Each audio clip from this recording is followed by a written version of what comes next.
See, now I know why I like Dream Warriors. I just literally got done watching it.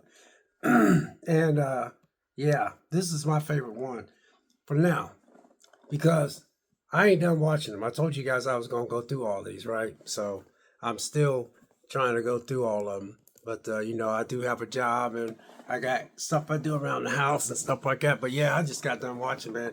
There was this one, uh, they had to up the production value on this one because I just got done watching it and I really was looking at this time. I kept saying, why does Dream Warriors stay with me so much? And I remember I told you guys that uh, the uh, the Nightmare on Elm Street is not my favorite slasher, but I do like it. And I remember watching the first one, and then I kind of I liked it, but then I was like, oh, that's pretty cool. And then I was younger back then. I was much younger. And because my daughter's 33 and she wasn't even born yet. So that just tells you how young I was. So, uh, but I remember watching Dream Warriors. I mean, I just thought they upped the ante on this. Now I'm not sure obviously it must have been pretty good because they made, you know, uh, this is number 3, so they made 4 more after this. But, whoo, uh, 6 of them is under one umbrella, and then the 7th one is by somebody else with different. Uh, I think it's a different person played Freddy. But anyway, there was a lot of one-liners in here, uh, and then they it was very creative, and I'm telling you, man, Lawrence Fishburne was super young in this, and you could see that he had some potential even as a young man back then. He was very slender back then. He's obviously aged up and he's much. Pardon me. He's aged up and he's a little bit more heavier now. Because he's a lot older. Well, he was a young man back then, but I was watching him in that movie, and I sit there and said, man, you can see he had some acting because he did pretty good. Now, as far as the acting in this, I thought the acting was pretty good. Patricia Arquette, you could tell when I was watching, I said, yeah, I could see where she, got, she played in movies and she played in the series I got called Medium. She's in a movie called Medium, and it's she's in this series called Medium right here, Patricia Arquette. Now I really love this series, Medium. But I said, man, look at Patricia Arquette. She was a young thing, man. And another thing too about this one is the Friday the Nightmare on Elm Street was so different from the Friday the 13th and Halloween kind of because you seen less skin per se. You seen tidbits of a little. They were a little bit more kid friendly in a way because they didn't show too much nakedness. Now they might as it progressed, but there was one scene where this guy had the hots for one of the nurses that because they were all in this hospital because they was the hospital they was in. They was thinking that they were all trying to commit suicide, but all these people had something in common. And come find out that all these kids, because I was sitting there going, all these kids, I was sitting there saying, excuse me. Okay, I said, because I remember watching, I said, I'm just wondering why it's just those kids. And it actually went into why it was just those kids, because those kids are the last of the Elm Street kids. Parents are the ones that actually killed Freddy Krueger. And then there was this nun that kept appearing, and she was a ghost, come to find out.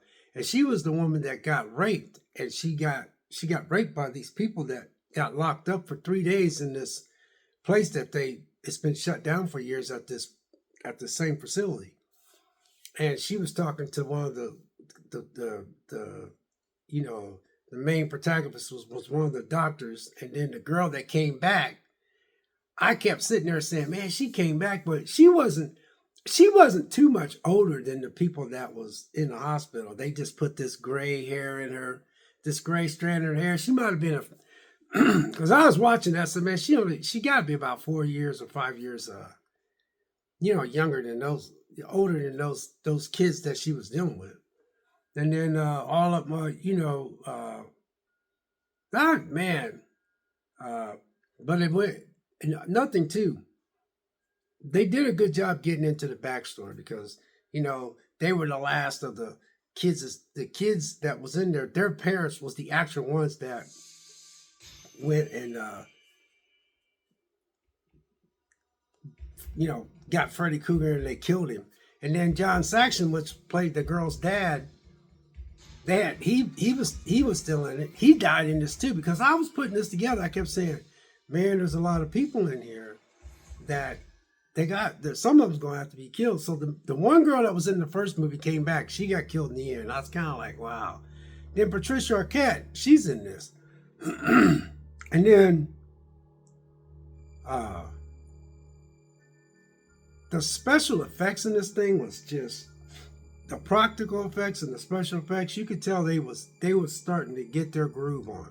They were really starting to get their groove on. What else was in here I found intriguing? They had a lot of good fight scenes in here. A lot of good, like I said, man, there was just good shots in here, man. They really upped the ante in this. And I kept sitting there, just literally sitting over there on that couch, and I said, yeah, this is why this is the best one to me so far. But I think the other one that I really ended up liking was Dream Child. I think that was the one that I ended up liking too. So I don't know yet. I still have Nightmare on Elm Street, the Dream Master. It was either the Dream Master or the Dream Child. One of those was pretty good. But I think the Dream Warriors is the one that's going to end up. When I get done watching all of them, it's going to be the one that I like the most. But I kept saying there, I was watching the movie. I kept sitting there saying to myself, all these people ain't going to stay alive, and end up only being like the cocky black kid. He ended up, he wanted to be big and strong. He ended up surviving. And the kid that was in the wheelchair, he ended up surviving. And the kid that he had when he tied him up with the tongues, that was pretty slick. Because they all tried to go because that girl that came back from the first movie, she tried to talk to the guy that was overseeing all those kids.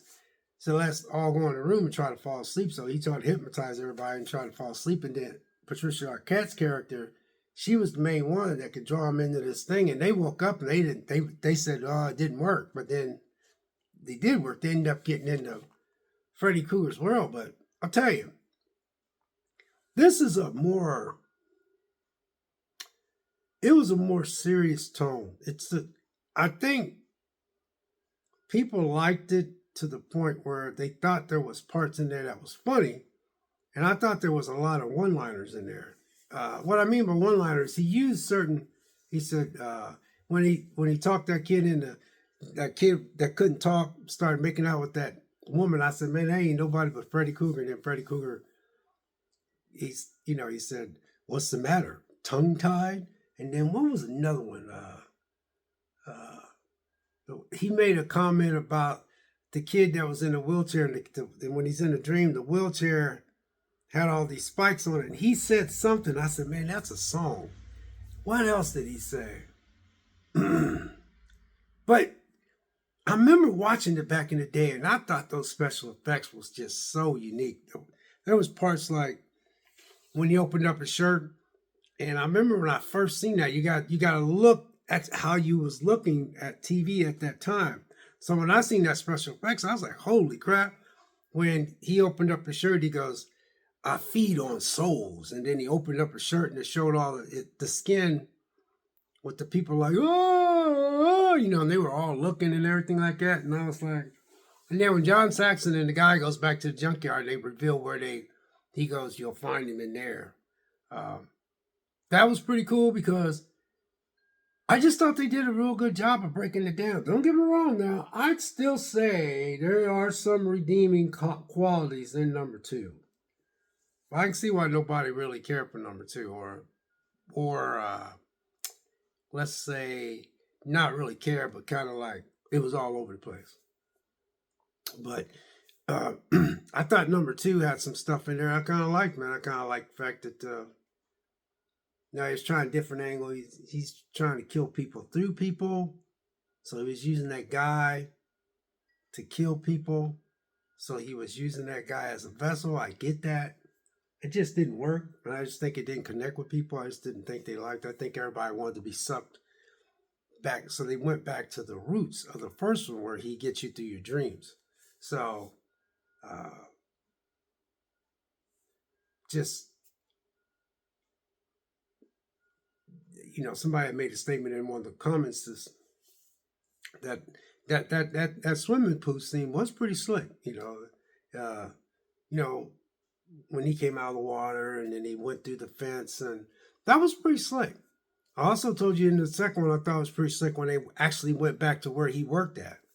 But this one was more in depth because at the end when the main girl in the first one died, and it was at her funeral, because I think the girl with the spiked up hair that had the drug addict, when he goes, you want to get high? And I said, I remember that part. And he went like this, and then he put her up against the thing, and he put those jabs, and he was like, oh, like that. I'm telling you, man. I said, yeah, I can't wait. I said to myself, I cannot wait till all this is over with. It's going to take me a while to get through these because sometimes I don't feel like watching them because I watch other stuff. And I was like, man, this is Dream Warriors is just yeah. And the music back then, I remember that type of music growing up with, at that I was so young back then, I didn't have no kids back then, and I remember that techno type of sound and stuff. That was a big thing back then. I was like, golly, man, time sure has changed, man. You guys, I ain't gonna lie, man. You didn't have no check boxes, man. You didn't have anything inserted in any of these movies. You know what I mean? And I'm just being honest, man. I think that's, and you gotta understand, man, my age, I miss this kind of stuff. And this is why we need to have physical copies so we can, keep our memories alive, because there was just no anything that you see in today's movies. Patricia Arquette, she never was into Patricia Arquette was never into you let her see her body, if you catch my drift. She would, you could see that she had nice boobs, because I always thought she had a chest on her, and she did have a chest on her. But I don't think Patricia Arquette never really let you see her body. I don't think she got into that as an actress. I just don't think she took on roles. I think she wore like shorts, and you could see her thighs, and you could see how big her boobs was. She didn't have big boobs, but she had nice boobs. And I remember looking at her even at her young age. I said, golly, and you could tell she was young by the way she was talking, because of her voice and stuff. I always thought she was cute. I never thought she was drop dead gorgeous, but I thought she had a look about her. You know what I mean? I like the way Patricia Arquette looks. She looks like a normal chick, like the girl next door, if you catch my drift. It looked like the girl that you could go out with, and she's not one of those pain in the butt type chicks, you know what I'm saying? But the Nightmare on Elm Street, I don't know where it's going after 3, because I just got done watching Nightmare on Elm Street 3 Dream Warriors. But there was a scene where you seen this woman's boobs, and this woman had a body that body was banging. And she had those type of thongs on they wore back in those days, those type of panties they wore back those days. I don't know if you call them thongs or whatever. And she had these beautiful breasts on her. And then when she started making out with that kid was like, oh, he couldn't speak, but he was like, and then it ended up being, Freddy Krueger. He goes, he was putting his son, when they was tonguing each other, and they pulled that tongue out, and then the tongue started tying him and stuff up to the bed, and then Freddy Krueger come up over there. He goes, and then he just started slicing and stuff. There was a part where the main girl from the first one went to go see the kid that was, the kid that was in the coma, because he was strapped in that bed over that fire. They said he's in a coma. Then when she went to go see him, Freddy Krueger was etching like, come in and get me, bitch, like that. And she seen the blood because he was slicing the stomach like that. I said, yeah, they really I just got done watching this, and I kept saying, this is the one that got all the rest of them made. I think that they went from that too, and they said, man, we got to do better. People just didn't care for that, which I think too, it's not as bad as people say it is. But what I'm saying is that this is a step up, and I know now why Dream Warriors stuck out the most, because I thought this cast was just straight up legit. And then Robert Englund, who played Freddy Krueger, he was really on his A game. I kept saying, yeah, he getting into this now, man. He is doing a good job, man. I mean, and I think that's when they start sliding off into the comedic part, because there was parts in there you could see that they were getting their groove on. So yeah, this Nightmare on Elm Street Part 3, I totally enjoyed it, you guys. I ain't gonna lie. I love the story, and it was deep dive. The production value. This was some good production value. I mean, going into all the dream sequences and stuff, and they like I said, they upped the ante. They really did. They upped the ante on this, and it was very impressive to me. I like, man, and it's impressive to see how you made one, and one was apparently good. Then you made two, and the two was like, man, I could see people now going, I don't know, man, I don't know if I liked it that much. I mean, blah, blah. And then, then they came out with three, and then it just, boom, because three, this Dream Warriors is, like I said, there was one more I know I liked. I'll take that back. There was one more I know I liked. But do I like them all? Absolutely. If I didn't, I wouldn't have seven original Nightmare films in this 7-film box set. You know what's funny? Yesterday, I loaded up a video saying, I was reading the back. I said, I think this has got 7. I think this has got 7 in there. And I had this up against the camera, and it's got all 7 original Nightmares. I was watching that video. I said, oh my God, Vic, it says 7 on the front. You're up here reading the back trying to look. And it's got Nightmare on Elm Street collection, all 7 original Nightmare films. So, yeah. Like I said, y'all, only reason why I didn't get that box set is because, one, financially, I had the money, but I need the money to use from something else, which is really to take care of this apartment. And other stuff needs to be paid for, just bills itself. So I would have used that money to get that box set just so I could put it on display, and I just couldn't justify that when I had this 7-film Blu-ray box set. This is, to me, where you have to get your I double dip, but I wasn't double dipping on this. Would I consider getting a box set later on? Probably. And then I might give this to my daughter if she wants it. But I just couldn't see justifying buying that box set when I had it locked in. Especially when I have not even opened this. I had not opened this until I decided to start watching it. And the only reason why I just start watching it is because I wanted to start watching it, because I told you guys I'm not going to have all this stuff around here and not watching it. That's like this right here, the X-Files. I'm going to open that up. I'm not even telling you how much that cost. That is expensive. So what I paid for that, I could have got that,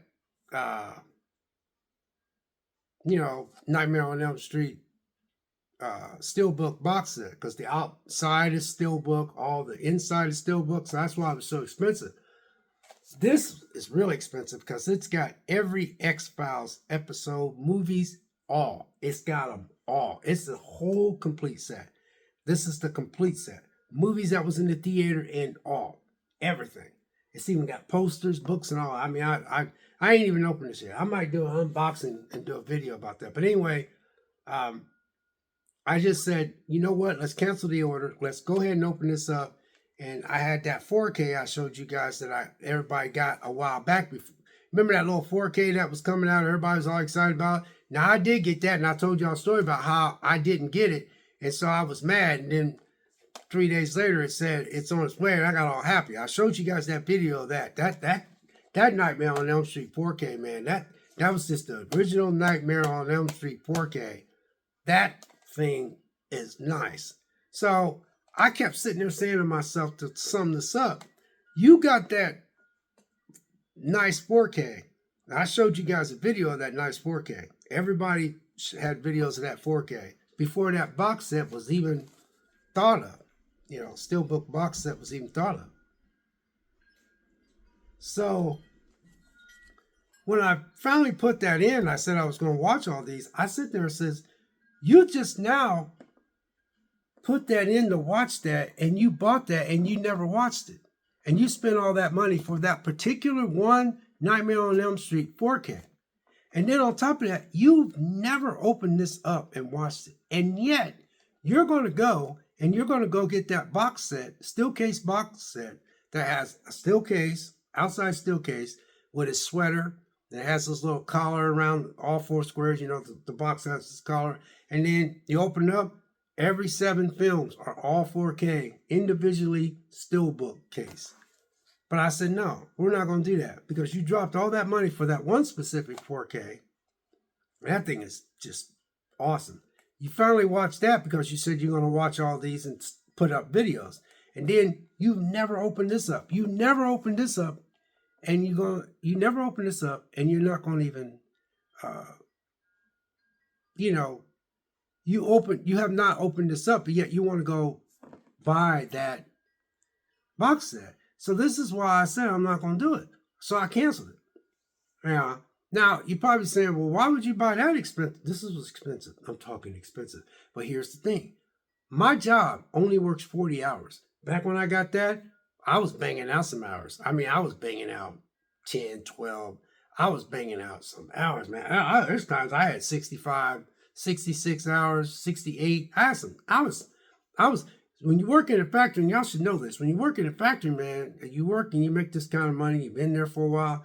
When you work all that overtime, that's time and a half. And them some fat checks. I was bringing home some fat checks, so that's why I got this, But I don't have that kind of overtime. All right, we're just working 40 hours. We've been on 40 hours for a while. Is there a little overtime out there? Yes, there is a little overtime out there, but not like it used to be. So I have to watch my nickels and dimes, because I do have a job. Or, most people, some people on YouTube, they don't have no job. They just have the YouTube, thing. That's why, in closing, I never, even if I would put a Patreon up there, you know how I put a Patreon up there? I just put a Patreon up there. I wouldn't even tell nobody I have a Patreon. I just put it up there.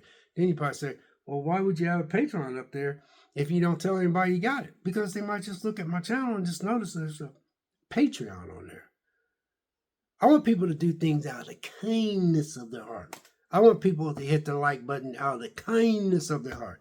I want people to subscribe out of the kindness of their heart. Not because you beg for subscribers or you beg them to hit the like button. The same thing that goes for,